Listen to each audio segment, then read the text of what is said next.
I'm Denise Malvetti, the Deputy Director of the Office of Innovation and Economic Development. And I want to start with a question for all of you. I'm very curious to hear from you all. What do you think is economic development? Yes? Quality of life. Improving quality of life. That is certainly a key component. So I'm not going to read this to you, but this is one definition that comes from CalEd, which is an organization of local economic development organizations. And so it is very much what you all talked about, especially, quality of life, growing the economy. So I'll just leave that up there for a second. And then the next one, I'll give you a minute to read. This is an excerpt from the city's inclusive economic development agenda, Scale Up, and I think it talks to a lot of what you all mentioned, that it is, it's more than just jobs, it's quality of life, it's prosperity for all of our residents. And so I think that this definition is really important because you've probably heard the word or the phrase inclusive economic development. And that's something that really has changed the way that we do our work here at the city. So the way we're going to do this today, each person who's here is going to give just a quick overview of kind of their section. So you're hearing from 5 of us today. It is a group of about 30 people that do various work. And although you're hearing from us kind of in these organizational areas, it's really not that clean cut. On any given day, we are all working together. And so you'll even hear some overlap in the presentations today. That's just the nature of how we work. So in the economic development group, and we probably need to come up with a better name for this working group since we are the Office of Innovation and Economic Development, so we are all doing economic development in one way or another, as are many other people in the city in a variety of departments. So the first one I will talk a little bit about is small business assistance. And so I put this one first because really the small businesses are so important, to our local economy. It is the majority of the businesses, it is a huge employer, and really it goes back to, it's a huge part of the quality of life. We all have our favorite small businesses, I'm sure, here in Sacramento, and that really may play into where you chose to live or where you like to go out to dinner. So what do we do for small business assistance? And I think you'll hear everyone that you hear from today has some role in small business assistance, but this has changed so much for us. So pre-pandemic, just to give you an order of magnitude, we probably in our budget had about $150,000 to invest in like small business technical assistance and events like BizX, which it's like a 3-hour, 4-hour small business event that we host with the county during Small Business Week. So fast forward to the pandemic, obviously our small businesses were hurt terribly. And so, the city management and the city council decided to invest a significant amount of the federal funding. So just to give you, again, an order of magnitude, pre-pandemic, about $150,000, we would do an RFP, out to our partners who would submit proposals, and we'd contract with them to provide small business support, whether that's marketing, putting together a business plan, helping them with their website. Between CARES and ARPA, CARES was the first federal funding, and then the second one was ARPA, that combined was close to $50 million that the city invested in small businesses. Some of that, you'll hear Leslie talk about later, was direct investment into businesses, but a lot of it is investment in our partner organizations that really are the ones, like the chambers, that are working with the businesses, every day here in Sacramento. So also in the small business bucket, just to give you kind of a sense of some of the work that we do in this area, is a program called Economic Gardening, which we launched at the beginning of 2020. So we had our first cohort of 5 businesses, and it's an intense analysis. A business picks a problem they want to solve, and so we have consultants that work with them. It's intense data analysis, they come up with a solution, and then we do a matching grant at the end that matches their investment in solving that issue. Pretty incredible program, again, started in 2020, and when it ended and a year and a half later, those businesses were still open. Their problem certainly changed from what it was when they started the program in January 2020, but many of them not only survived and thrived, they increased revenue, they hired people, and so it's programs like this that provide that, one-on-one assistance. So a couple of other small business assistance things, but I'm gonna leave it. Lynette's gonna talk about NDAT, which is a key one, and I spoke a little bit about. the technical assistance. So in this economic development working group, another area that we really focus on is the innovation and entrepreneurship. So I think it was 2016, 2017, Council approved the innovation and growth policy, which invested $1 million each year in kind of the startup community. So we did 3 cohorts, and that was really focused, most of it on like ecosystem building. So accelerators, co-working spaces, really investing in the ecosystem that supports entrepreneurs. Pandemic hit, we focused really on getting the CARES and ARPA funding out, but just last month we reinstated this program and went to council to invest a little over $2 million in this innovation and entrepreneurship program. Some of it went into the Innovation Events Grants Program, which this was a first. We received feedback from the Mayor's Tech Council, which is an advisory body, about we're going to bring this grant program back. What do you think we need? And previously had been focused on this ecosystem building, but we really heard is, business owners want to have opportunities to have various, meetups to meet with other business owners facing similar issues. And so this grant program really provides an opportunity for businesses or organizations to host events. So again, that went to council last month, and we're really excited to be investing again in innovation and entrepreneurship. Okay, so 2 more slides. Business retention and you'll hear expansion, attraction. It's often kind of lumped together as really a core part of economic development.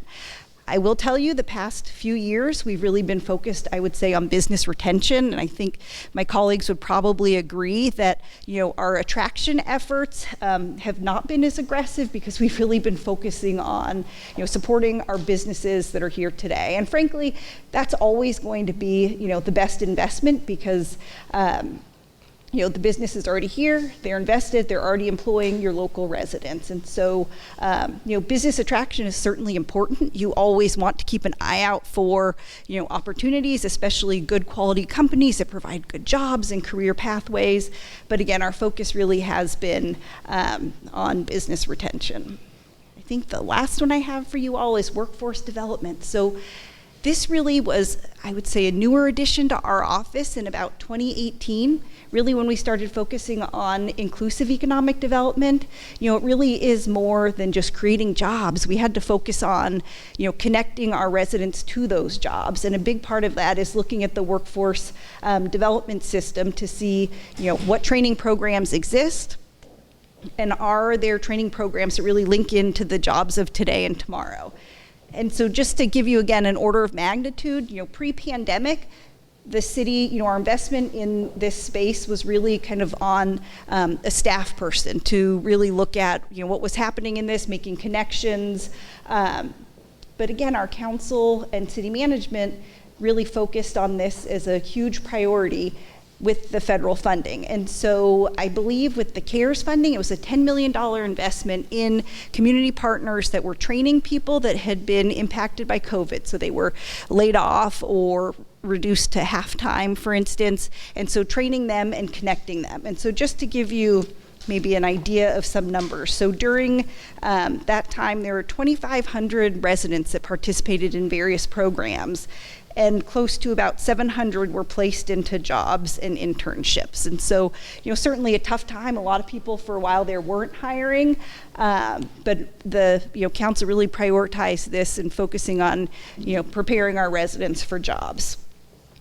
We also have current federal funding, so ARPA funding, and then we have CARES funding, CRF funding, not CRF, CFA funding, which is the state received their ARPA funding from the feds, and they decided to invest in the 13 largest cities in the state of California to invest in youth and young adult employment. And so I really want to make a plug for this program because it is to train and employ people in nonprofit and in public sector pathways. So the city has funding right now, and a few of our departments are participating in this. So if you know young people interested in public service, or we have under contract about 10 nonprofits right now that we are funding to employ young people. And really the focus of this is jobs that help respond to the COVID impact. So it could be jobs in healthcare or climate is another priority area. And then the last thing I wanted to talk a little bit about, and I know this is kind of a lot, and I'm going through it really fast, but we just wanted to give you kind of a flavor of some of the things that the team works on so that we could get to your questions. But childcare and early childhood education, such an important thing, not only to have good high quality care for youth, but it's also a huge barrier to getting people to work. And this was a problem that was really identified pre-pandemic. The city, in our office, we created a child care project manager, and the first city child care project manager was hired at the end of 2021. And as a part of that, the city council invested $1.5 million in enhancing and growing ECE opportunities. And so that funding has been invested in providing stipends to childcare providers so that they could really keep their doors open. Because I think it's a staggering number how many childcare centers closed. I think we lost like over 4,000 childcare spots in the pandemic, and so really needed to invest in bringing those spaces back. So we provided stipends through a partner, Child Action, just to help people with the increased operating costs, but also invested in two partners, California Capital and Child Action, to provide technical assistance to people and help pay for their licensing to open family child care homes. And so far with those two partners, it's pretty cool. They've already trained, 23 new family child care homes in Sacramento, which if they're all going up to their max, that's 184 new spaces created. So it's a program our colleague Janine Cooper is working on. She has a lifetime career in ECE, and she's just done an incredible job. So this is just a quick overview of what the the Economic Development Group does. You're going to hear from the rest of the group, and then we'll be here to answer any of your questions about anything you've heard of today or just any question at all. So my area that I get to work in, which I always get very excited when I get to talk about my job because I love my job, right? It's great to love your job. So I get to work in the area of community investment, and that can mean a lot of things. I get to work on some of the programs that Denise outlined, but generally 3 focus areas. And I won't give you a quiz afterwards, but we lead the city in public-private partnerships that cultivate new economic development activity and investment in Sacramento. We focus on the build-out and reactivation of downtown, the rail yards, and the waterfront. And then we also have been very active, as Denise mentioned. We really had to do a pivot during the pandemic because there were a lot of needs out there. So our group actually did a lot of assistance for small businesses. And I'll talk about some of those programs as we go along. So I only have 3 slides, so hopefully you won't get too bored.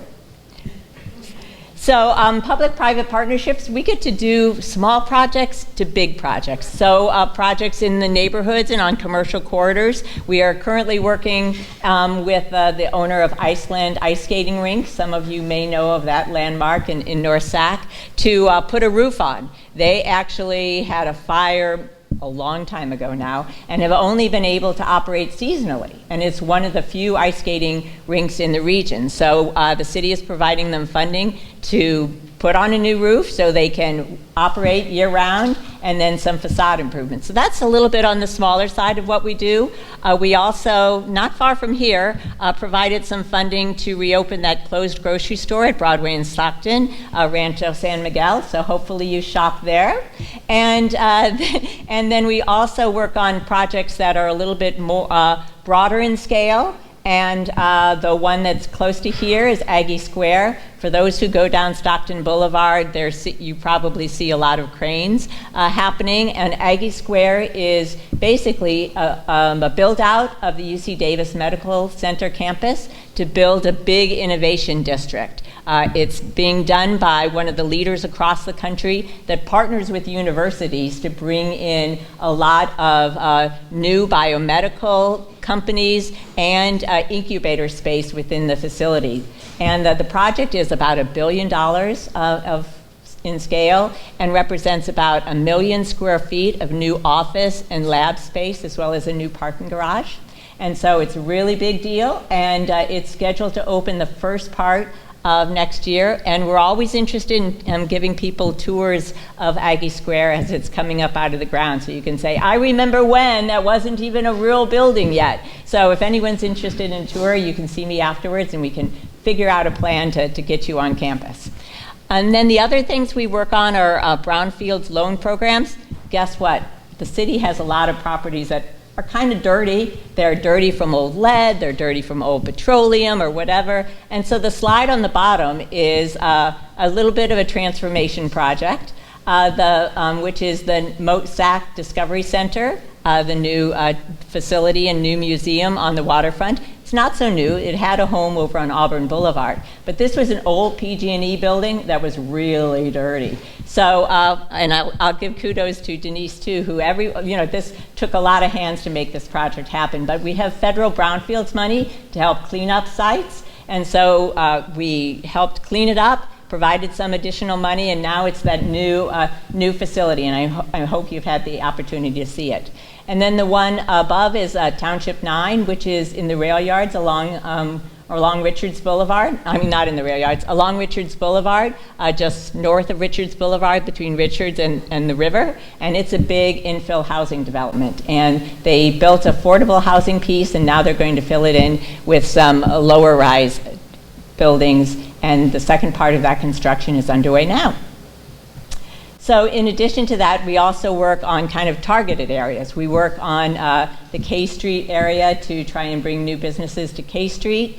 We are looking at infill developments. The rail yards is the biggest infill development project that we have here in the city and probably in the region. And so that will be, it currently is going to, underway is about 300 new housing units. One building that has been completed, another one that is underway. It'll be soon the home of a new Kaiser hospital. And then we also remain hopeful that we could attract a soccer stadium there as well. So that's our big dream. We live in big dreams in economic development because we have to shoot for the moon sometimes to make some things happen. And then also looking at kind of a bit of a revamp and revitalization of Old Sacramento. Old Sacramento is kind of a place where people go when they have visitors from out of town. So we want to broaden its appeal and add a lot more different things and offerings to Old Sac, so you might want to go more often. And it's actually kind of an interesting statistic that it has a really, most of the businesses in Old Sac are small businesses. About 75% of them are women or minority owned. So it's a really high percentage of MBE businesses in Old Sac. So we want to feature that, grow that, strengthen that, add a children's play area to the facility, because I think there's lots of kids there. Lots of visitors come with their kids, so why not give them a play area and some other attractions similar to that. So those are the other kind of key areas that we're working on. And then, as Denise mentioned, during ARPA, during the pandemic, using our federal funds, our CARES fund and ARPA funding, we did about 300 small business loans immediately. And I'm kind of proud to say that, the pandemic, or at least we were closed down as of March of that year. I even forgot what year it was, 2020? It all kind of blurred together, right? But we got money out the door within 30 days of that pandemic notice, and that was really, really helpful. That first round was for 100 businesses, and then we got some additional money and expanded the program, so we had about 300, a little over 300 business loans during that.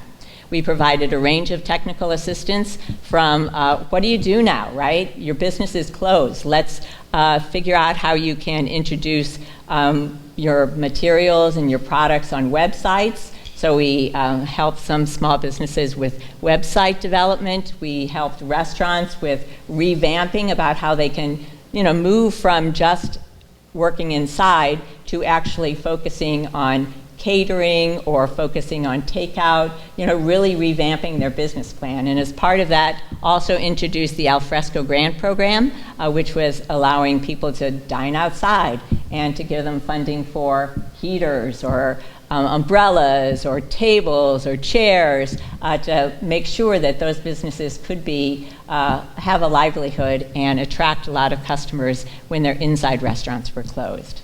And then we have a program that's still ongoing. These last two are still ongoing. Shop 916. Has anyone heard of Shop 916? All right, there's a few folks here. It's a great deal. It's like a Safeway great deal, right?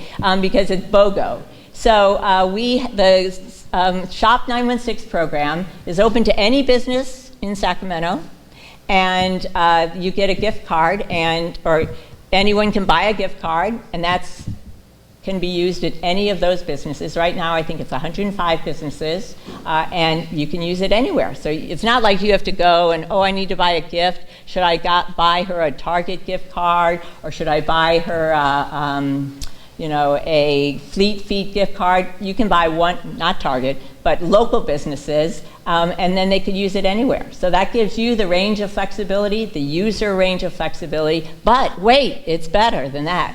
Because when I mentioned the BOGO, so we have special promotions, and one is coming up, so save your dollars. Right in time for Christmas, we will relaunch a program that if you buy a $100 gift card, you get a $50 bonus gift card, right? It's free money, right? So you can buy that gift for your girlfriend and you can keep the 50, or you can give her the 50 and you can keep the 100. I don't care, just buy the gift cards. So it's 100, you get 50, 50 you get 25, 25 you still get 10.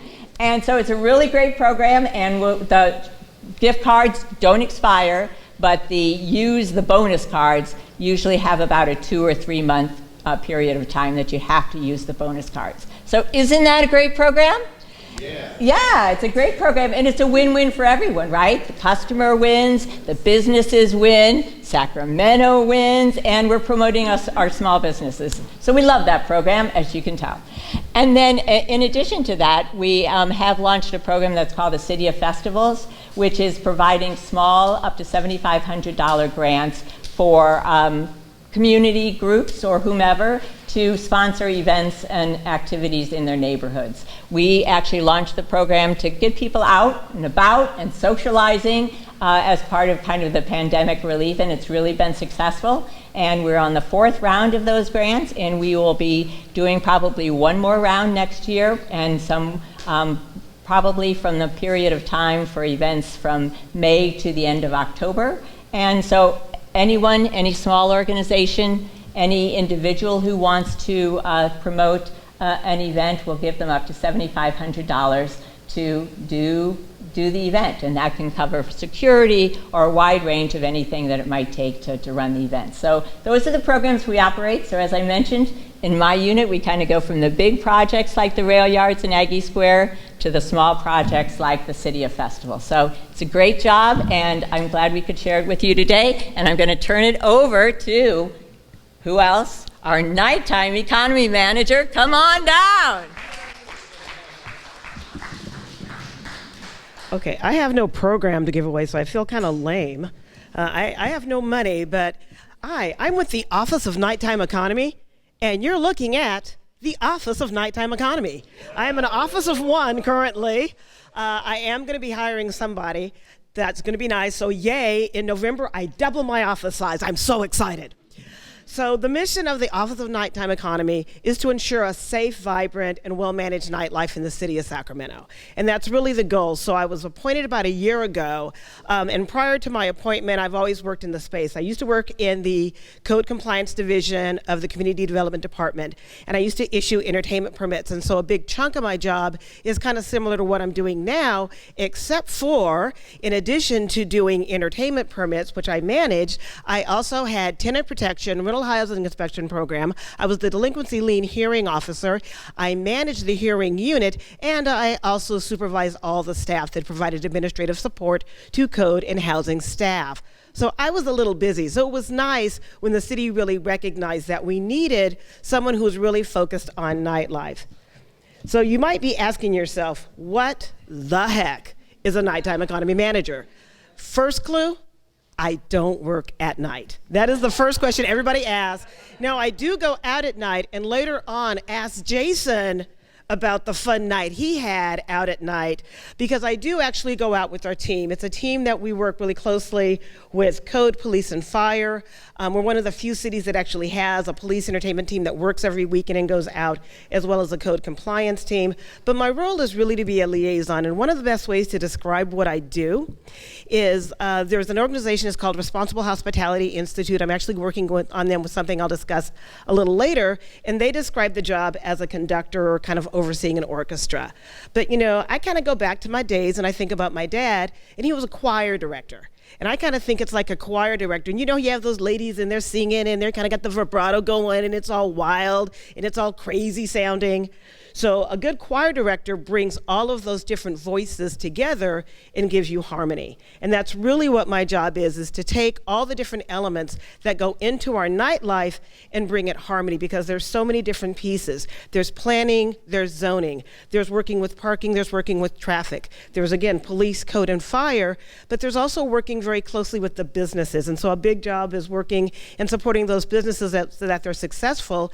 And another element that's extremely important for what I do is working with residents, because what you want is you really want people to enjoy where they are. So I develop and coordinate programs that support and enhance our nighttime and social economy. One of the things that's a little bit of a misnomer is that I'm called the nighttime economy manager, but a lot of things socially happen in the day. Like, for example, Aftershock, an amazing event with thousands of people that showed up.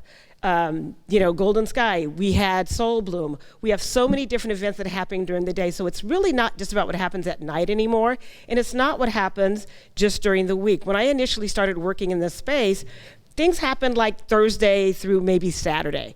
Then Sunday kind of bleeding in. If you really look at the city and look at our venues that offer entertainment and offer different things to do, you can go out and find something to do Monday through Sunday in this town. And a lot of cities have different types. Some people call them night mayors. He's not in the room, but I'll tell you, Mayor Steinberg wasn't a fan of the title night mayor. That's why I'm not a night mayor.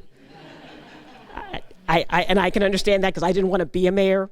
There's offices of nightlife, there's an entertainment commission, some people have an advisory board. And some people really want to know, why is a nighttime economy important? How is it different than a daytime economy? Well, it's a really vital part of what we do, and it's something that's really underestimated, because sometimes we call it the other 9 to 5, and how do you support that? I was telling someone earlier what's really interesting, when COVID happened and all of the state workers left downtown, it was catastrophic for downtown, because all of those businesses that relied on those state workers really kind of withered. But what really saved downtown, what's really keeping them alive still, is their nighttime economy. If you were to do pedestrian counts downtown and what is happening at midnight compared to what's happening at noon, it's a very different number. And so the nighttime economy is really vital. And one of the things that really came into play for me and really lit a light bulb was when COVID happened, I was talking to one of our business operators, and they said the number of people they had to lay off when businesses were completely shut down in our nighttime economy. And when I heard the numbers, I was really surprised, because it made me think and realize how many people are actually employed in this economy. It's as important as tech. It's as important as retail, but we don't think of it as an economy. It's often seen as a nuisance. It's often seen as a problem, but it's really something that brings a lot of jobs and it generates a lot of revenue. I'm sorry, liquor sales, a lot of money in liquor. So it's one of those things where you think about it, and it's the suppliers, it's Uber, it's all the people that do different things. And if you think about cities that thrive, they have a really good nighttime economy. If you think about it, New York, it's the city that never sleeps. You think about Miami, you think about Dallas, you think about Austin and South by Southwest. Cities that really thrive have a really strong nighttime and social economy. And it's also the hub of cultural movements, because, okay, all I know is I like me some drag race. Drag is something that you really wouldn't have seen, but it came out of that nightlife culture. Hip hop, those kind of things come from the nightlife culture. So it's really important to support that and make sure that it thrives. And so it's about really not trying to stifle it and not keeping it down, because when I first started doing entertainment, it was interesting because I kind of landed in the department and they said, you're going to do entertainment permits. And I'm like, we do that?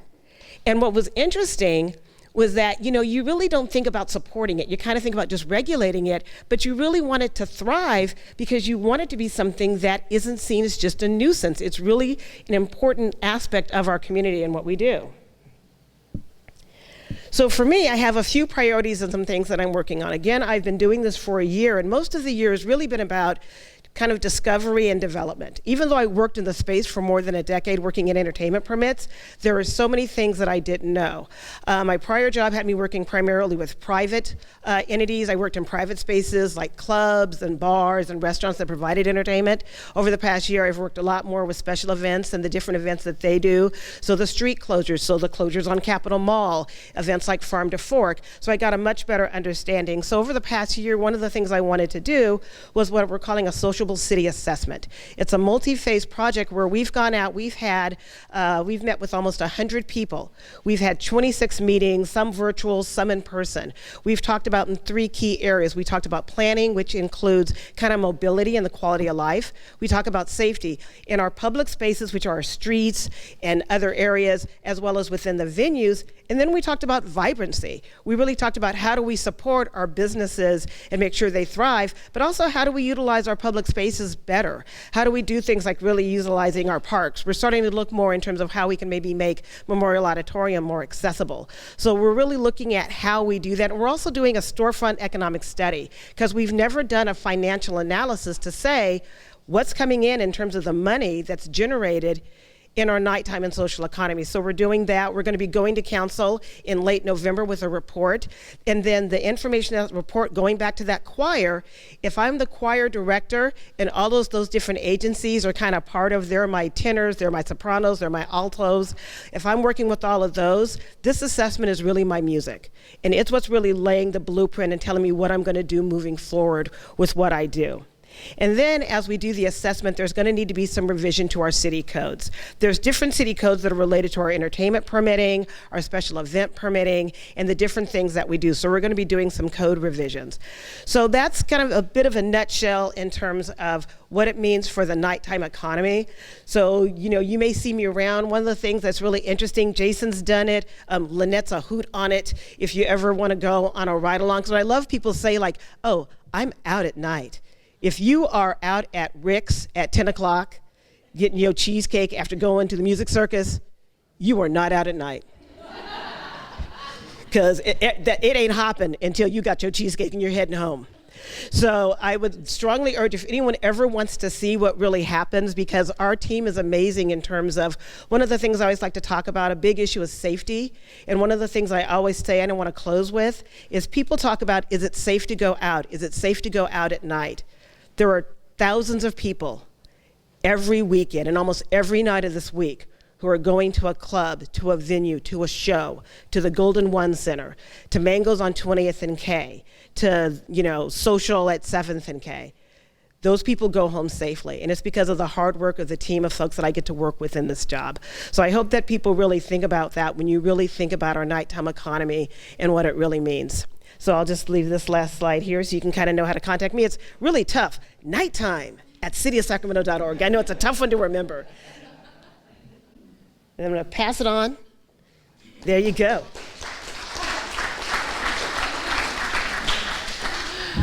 Hi, everyone, and I will be fast because I know you're supposed to be wrapping up at 8:30, but I'm here to talk about housing. So it's me. Hi, I'm the problem. It's me. Hopefully there's a couple of Swifties here who get that reference, but housing, as you all have heard and know and see every day, is continuing to become a crisis in Sacramento. So we have increasingly higher rents, home prices are continuing to rise, homelessness continues to increase, and it all contributes to the lack of affordable housing in the city. And so housing continues to be a top priority of the city.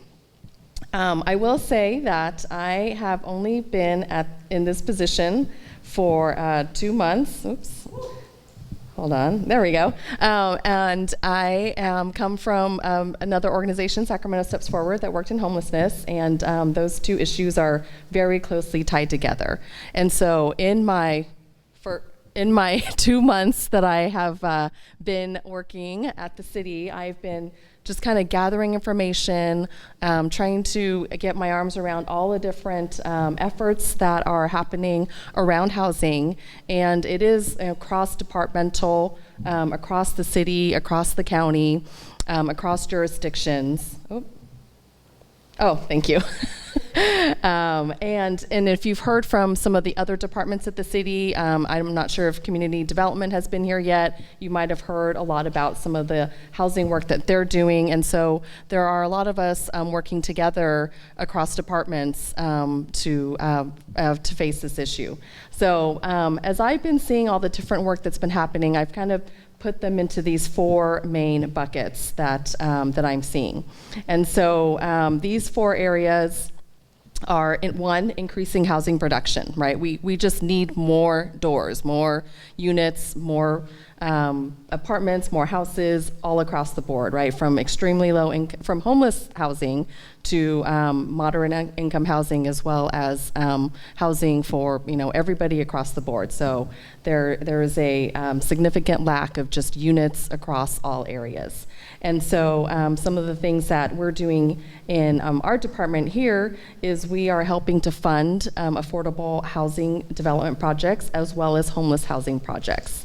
And we are also looking to encourage and bring in new developers who might be interested in investing in the city of Sacramento, or existing developers who've done past projects, and how do we encourage them to develop on a lot of these vacant parcels that have been vacant for a very, very long time within the city, and spur some growth and development in these neighborhoods.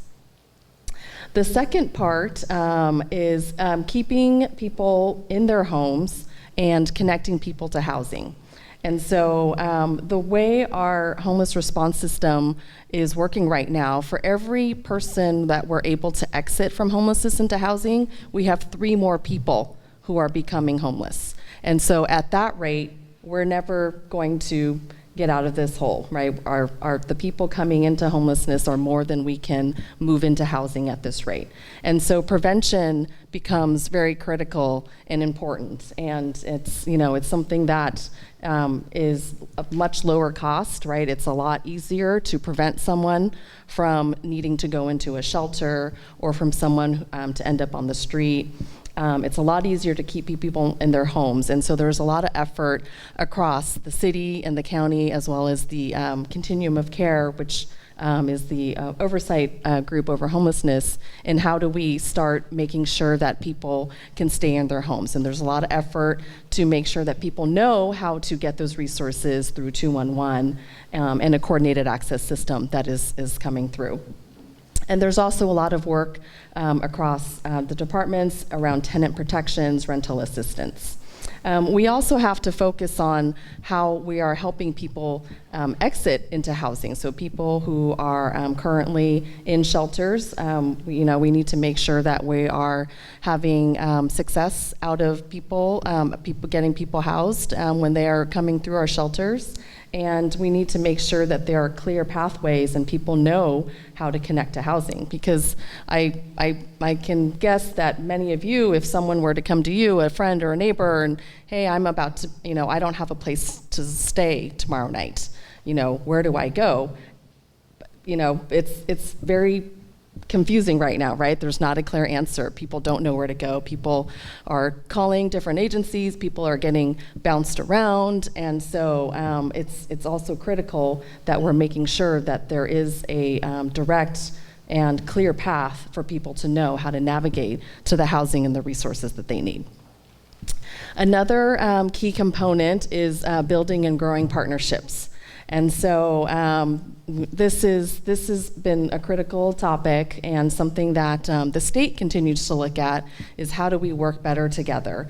And so in these next couple of months, there's going to be an effort across the city, the county, and the continuum of care to develop a regionally coordinated plan on housing and homelessness. And so there will be public meetings involved. There will be at least 3 public meetings that we will want people to attend and help provide input, because this is something that touches everybody in their daily lives, whether it's walking by somebody or seeing somebody on the sidewalk or sleeping in a tent, or maybe knowing somebody who is couch surfing, or maybe somebody who's living paycheck to paycheck and one disaster away from ending up on the street, right? So it's something that affects everybody, and it's an issue and a crisis issue where it's all hands on deck at this point, right? We need everybody's help to be able to push us through in terms of increasing housing and then therefore helping to reduce and end homelessness.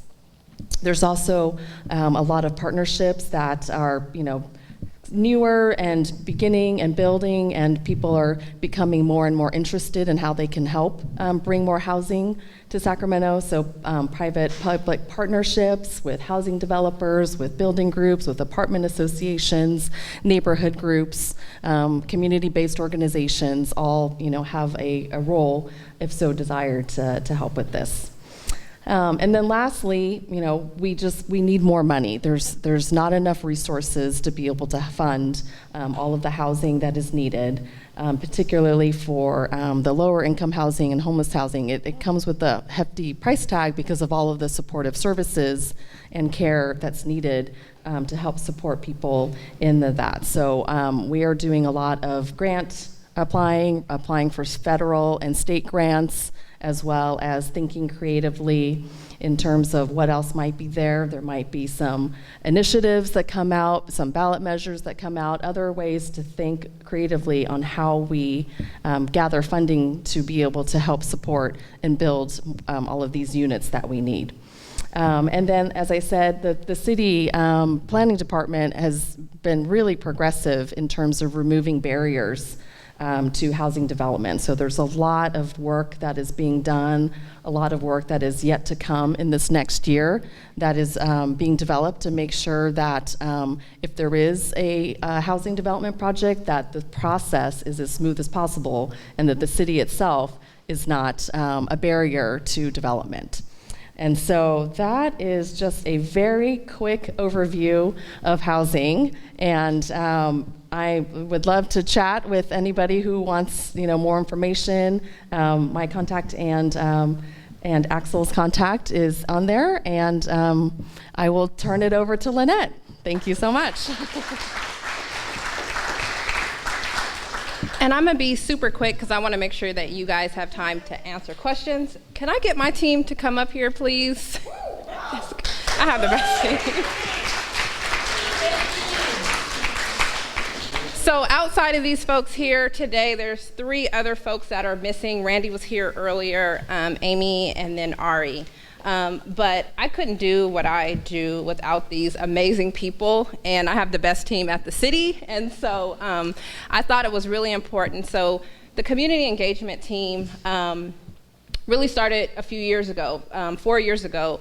The city realized there was a huge gap with reaching our underserved residents and businesses, and so creating this community engagement team, I was really clear that I wanted to build a team that really reflected the community. And so not only are we really diverse in our backgrounds, but even the skills that we all provide. And so everybody on my team, it's really a team effort. Everybody brings a different skill set, and it really just makes us the best team ever. I think we all get up every day and love what we do, but our ultimate goal was really, how do we create a platform that educates, engages, and empowers folks? And so we get a chance to find creative ways to do that. And so every day is different, and we serve as kind of like a consultant to all different departments. And so we always like to make sure it passes the sniff test. Is the grant program equitable? Are folks building a grant program with a racial equity lens? Is it too difficult? Does things need to be translated? So we always try to find different ways. And I won't go into all of the details because of time, but it is in your folder. But I will tell people every engagement effort is different, and so how we approach it has to be different. We don't do things to check the box on my team, and so our mission is really, is it safe to try? If we try it and it doesn't work, we don't keep doing it. And so just some of the wins that we've been involved in is all of that money that you heard Denise talking about. It was like $200 million. We were tasked with making sure folks knew about the resources, making sure that the businesses knew that the loans were available. We looked at the redistricting process. We held over 37 meetings to make sure, so my job is to make sure that you are aware of the opportunities. I can't make you participate, but my job is to make sure that at least you know about it. And so we were really successful in the redistricting process. This was the first time that it was done independently outside of political pressures. And even we had the opportunity of instituting best practices. The fact that we're able to provide childcare and food at all of our meetings. So if you come to a community engagement meeting, not only are you going to get food, you're going to get food from a small business. And so we support small businesses, and I always tell people you got to put money up. So community engagement is not free. There has to be a budget that supports it. And so I'm thankful for my leadership that has given me a budget to really support this work. We provide communication toolkits. We want to make sure that we're giving the information out. We had the photo booth set up. It wasn't just to take a photo. If you took the photo and you emailed it or texted it to yourself, there's a QR code. Everything that we talked about here today is on that QR code, so you can share with your communities. You can post on social media. So we are always trying to find different avenues of getting information out and getting creative with it. A part of my team is also our volunteer and internship program. So Randy Singh, who was here earlier, he manages our volunteer program. So all of the requests that we get for people to help doing community cleanups all come through our office. And so we encourage you all, if you're interested in volunteering, we will find some place for you to be. If there's an activity in your neighborhood and you need volunteers, we can also supply volunteers to come to your neighborhoods as well. And our financial empowerment. So Amy Williamson is our financial empowerment manager. And so this team really provides free financial coaching to residents 18 and over. And so as we're talking about housing and the need to getting people into affordable housing, we gotta make sure that folks have their credit in order, that they're reducing their debt. And so we provide free financial coaching. Coaches are bilingual, so we're able to address cultural and language barriers. And then we also manage the Guaranteed Income Program in partnership with United Way. And that program provides over 80 city households with $500 a month, no strings attached. And what we saw is when people have stable income coming in, they're more willing to go out and find jobs and meaningful jobs because they have some support coming in. So that's one of the programs we get to work on. And then the three at the bottom are some of my favorites. So the City Start initiative, we received a grant through the National League of Cities specifically to address the wealth gap with Black residents. So this is the first time that the city of Sacramento has been able to be specific and intentional about addressing some of our most vulnerable.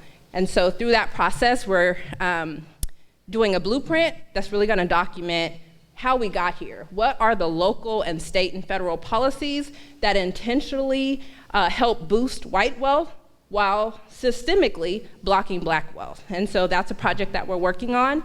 And then also fines and fees. We got a grant to look at fines and fees that impact people of color and low-income residents.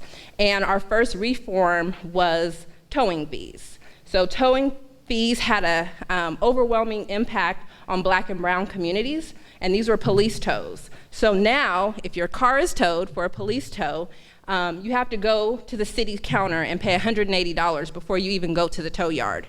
If you're under a certain income threshold, we have removed that. We have eliminated that $180 barrier.